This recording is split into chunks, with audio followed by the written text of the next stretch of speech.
बीच UP में पंचायत चुनाव की मतगणना जो हो रही है, कई जगहों से डराने वाली तस्वीरें सामने आ रही हैं। चुनाव आयोग की सख्ती और कोरोना संकट के बीच कई जगहों पर मतगणना के दौरान लोगों की भारी भीड़ जुड़ गई। न कोरोना के नियमों का पालन हुआ, न सोशल डिस्टेंसिंग का कोई ख्याल रखा गया। भीड़ इतनी कि पैर रखने की जगह नहीं थी। उल्टे लोग एक दूसरे के ऊपर चढ़ते हुए दिखे। भीड़ को काबू करने के लिए पुलिस को वहां लाठीचार्ज तक करना पड़ा, जिसकी वजह से भगदड़ मच गई। ये हाथरस की तस्वीरें आप देख रहे हैं। मुजफ्फरनगर में भी ऐसा ही हुआ। ये हाथरस की तस्वीरें आप देख रहे हैं। लाठीचार्ज करना पड़ गया लोगों को। मुजफ्फरनगर में भी काउंटिंग वाली जगह पर लोगों की भीड़ को संभालने के लिए पुलिस को लाठीचार्ज करना पड़ा। मतगणना की वजह से वहां पंचायत चुनाव के उम्मीदवारों और एजेंटों की भारी भीड़ जमा हो गई, जिस वजह से वहां कोरोना नियमों की जमकर धज्जियां उड़ाई गई। नियमों की धज्जियां तो छोड़िए, देख रहे हैं आप तस्वीरें मुजफ्फरनगर में लाठीचार्ज। अब ये आपने देखा हाथरस, मुजफ्फरनगर और संभल। देखिए, अब संभल की तस्वीरें दिखाते हैं। संभल के भी हालात कुछ अलग नहीं थे।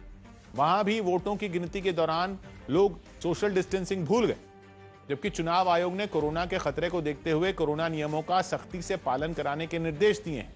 लेकिन न तो पंचायत चुनाव के उम्मीदवार इस नियम को मानते दिखाई दिए, न ही उनके समर्थक इसको मानते दिखाई दिए।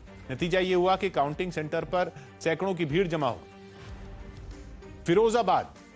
फिरोजाबाद में भी पंचायत चुनाव के वोटों की गिनती के दौरान कोरोना नियमों की धज्जियां उड़ा दी गई।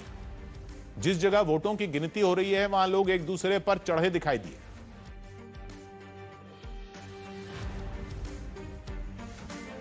शाहनवाज जी, इतनी बड़ी त्रासदी से हम गुजर रहे हैं, पंचायत चुनाव के चक्कर में देखिए क्या हो रहा है यूपी में। नहीं, जो लोग इस तरह काउंटिंग पे भीड़ लगा रहे हैं, सरकार सख्ती कर रही है, लाठीचार्ज भी कर रही है, और जो नियम बनाए गए हैं उसका सबको पालन करना पड़ेगा।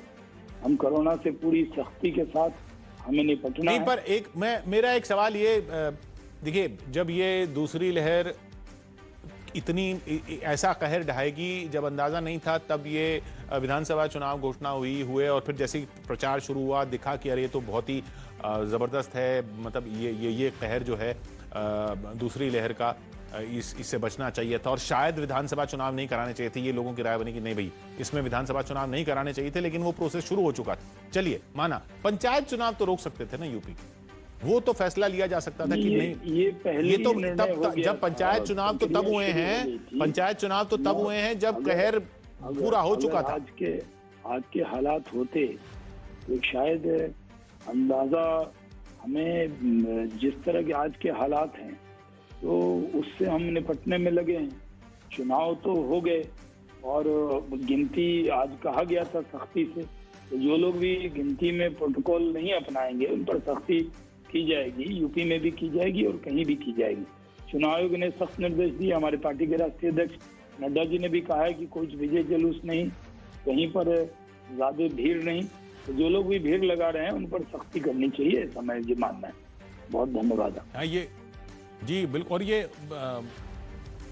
ये मामला अदालत में भी गया कि पंचायत चुनाव की काउंटिंग हो या ना हो, लेकिन जिस तरह की तस्वीरें आ रही हैं, इसको देखकर तो यही लग रहा है कि नहीं होती तो अच्छा था। मतलब अगर इस तरीके से लोग करेंगे तो फिर कैसे, ये इतनी मुश्किल से जूझ रहा है देश, इतनी मुश्किल से हम रोज देख रहे हैं कि कहीं ऑक्सीजन नहीं, कहीं बिस्तर नहीं मिल रहा लोगों को, एक के बाद एक लोग कोरोना की चपेट में आते जा रहे हैं। लेकिन फिर भी काउंटिंग में ऐसे लोग भीड़ लगा रहे हैं। चलिए, तस्वीरें उत्तर प्रदेश से हमने देखी। खैर, अभी की स्थिति ये है, पश्चिम बंगाल से बड़ी खबर ये कि 200 का आंकड़ा तो पार हो गया, लेकिन तृणमूल कांग्रेस ने पार कर लिया है। हालांकि अभी कई राउंड की काउंटिंग होनी बाकी है। तो बड़ी तस्वीर ये, पांचों राज्यों की अगर बात करें, 12 बज रहे हैं, 8 बजे से गिनती शुरू हुई है। अभी लगभग 4 घंटे हो चुके हैं। ये मान लीजिए लगभग 4 घंटे और के बाद तस्वीर क्लियर होगी, लेकिन तस्वीर पलटेगी किसी राज्य में, अब ऐसा कहना बहुत मुश्किल दिख रहा है, क्योंकि हर राज्य में जो नतीजे दिख रहे हैं, जो रुझान दिख रहे हैं अभी तक 4 घंटे की काउंटिंग में, वो फासला बहुत बड़ा दिख रहा है। जैसे बंगाल के आप देख रहे हैं, 292 के जो रुझान है, 292 ही रुझान आने थे, उनमें 201 पर तृणमूल आगे है और दूसरे नंबर पर बीजेपी जो 88 पर है। तो ये पलटना बहुत मुश्किल है। असम में 80 पर बीजेपी का आगे है और 44 पर कांग्रेस गठबंधन है। इतना बड़ा फासला है। केरल में 94 और 43, 94 पर लेफ्ट गठबंधन, 43 पर कांग्रेस गठबंधन, इतना बड़ा फासला है। पुदुचेरी में हालांकि अभी सिर्फ 16 ही रुझान आए, लेकिन 11 पर बीजेपी, 5 कांग्रेस, वहां अभी काफी रुझान आने बाकी हैं। पुदुचेरी में कुछ बदले तो बदले, लेकिन तमिलनाडु में भी 137 पर डीएमके आगे और 100 से भी नीचे है अन्ना डीएमके। तो ये पलटना मुश्किल है। लगभग रुझान जो हैं वो यही बता रहे हैं जैसा एग्जिट पोल में बताया गया था, ट्रेंड वही बता रहे हैं, लेकिन एग्जिट पोल में जो कड़े और कांटे की टक्करें बताई गई थी ऐसा है नहीं।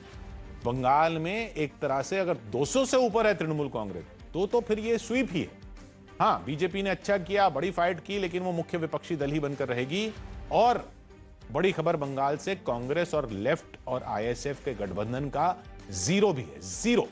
प्रतीक त्रिवेदी हमारे साथ जुड़ रहे हैं। प्रतीक, जीरो दिख रहा है कांग्रेस लेफ्ट गठबंधन का। जी जी जी, बिल्कुल सच है कि कांग्रेस का जीरो दिख रहा है। बहुत बहुत शुक्रिया। आंकड़े आप बता रहे थे, विश्लेषण कर रहा था, मैं देख रहा था, नजर डाल रहा था।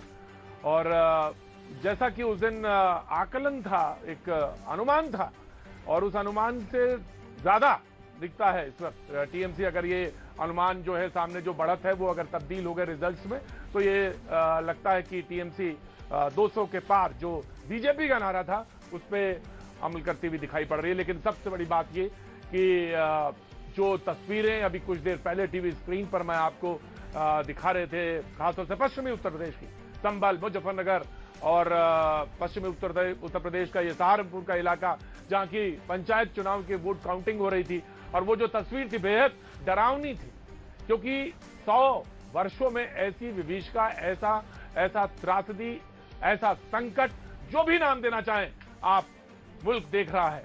और उसमें ये तस्वीरें बेहद डरावनी है, बेहद डरावनी है। जी हाँ, ये काउंटिंग के बाहर का दृश्य है, मुजफ्फरनगर का ये दृश्य है जो इस समय आप स्क्रीन पर देख रहे हैं, जहां पंचायत चुनाव की काउंटिंग चल रही है। उसके बाहर समर्थक मौजूद हैं। और आप अगर ऐसे ही तस्वीर देखना चाहें तो संभल की दिखा सकते हैं, पश्चिमी उत्तर प्रदेश का ये इलाका। ये जी, ये तस्वीर है कि कोई जनसभा नहीं है, काउंटिंग की तस्वीरें, पंचायत चुनाव काउंटिंग की तस्वीरें, बेहद डरावनी। ये हाथरस की बिल्कुल बगल का इलाका। अभी कुछ दिन पहले, 2 दिन पहले मैं जब बात कर रहा था तो वहां के डिस्ट्रिक्ट हॉस्पिटल में इस महिला की इसलिए दर्दनाक मौत हो गई कोरोना से, क्योंकि उसको समय पे राहत नहीं मिल पाई। ये हाथरस की तस्वीरें हैं जहां कोरोना अपनी पूरी तस्वीर के साथ मौजूद है, और ये कोरोना से बचे कैसे उसकी धज्जियां उड़ाता हुआ ये तस्वीरें हैं। ये मुजफ्फरनगर की ये तस्वीर है, बेहद डरावनी। लेकिन सच ये है कि 5 राज्यों के चुनाव, पंचायतों के चुनाव संपन्न हो चुके हैं। आज फैसला है, और ये एक अनुमान के साथ तस्वीर भी आपके सामने है।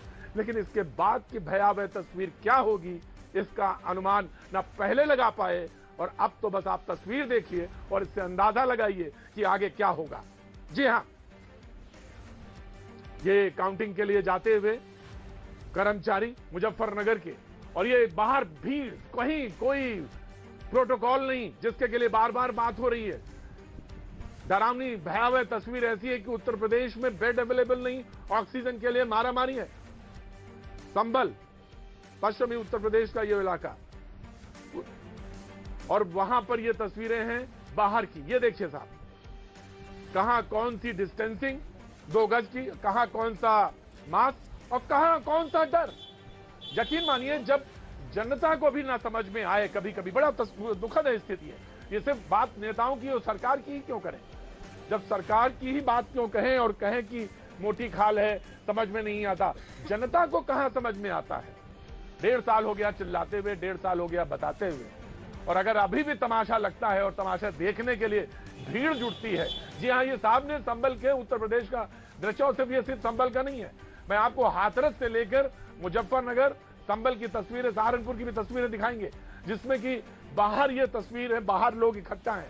अब आप बताइए कहां कौन सी सोशल डिस्टेंसिंग है। लाठीचार्ज करना पड़ा है, लेकिन पश्चिमी बंगाल में 292 सीटों का जो रुझान है वो सामने है।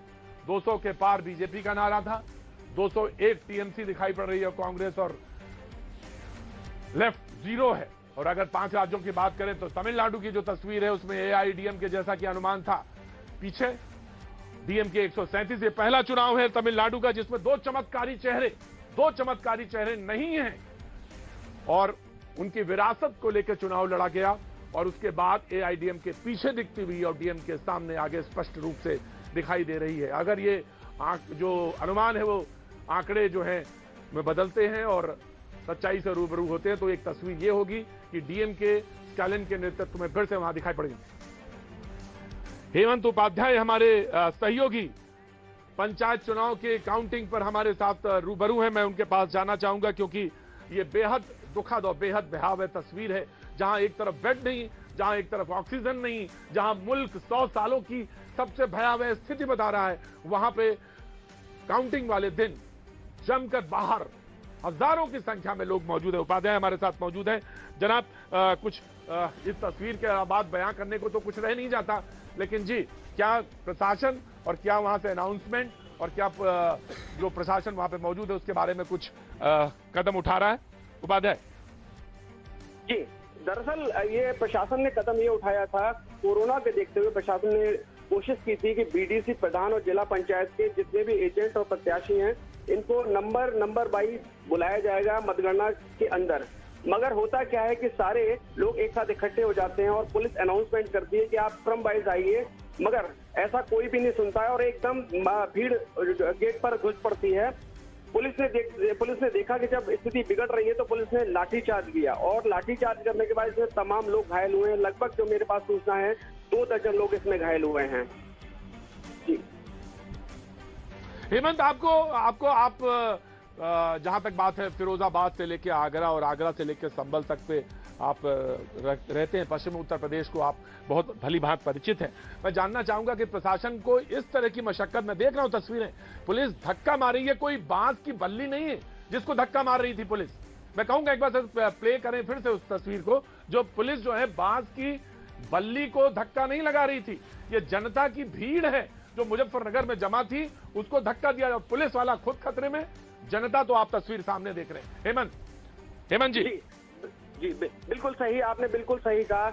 यहाँ जनता जो देखने को मिल रहा है, प्रत्याशी जो देखने को मिल रहे हैं, प्रत्याशी के एजेंट जो देखने को मिल रहे हैं, इन्होंने बिल्कुल मजाक बना लिया है, कोरोना को बिल्कुल मजाक बना लिया है। ना तो कोरोना के नियम को मानने को कोई भी तैयार है, ना ही कोई ये मानने को तैयार है कि सरकार ने जो उनको गाइडलाइन दी थी जिस तरह से आपको प्रवेश करना है मतगणना स्थल पर, उस बात को भी मानने को तैयार नहीं है। बहुत ही अफरा तफरी का माहौल है।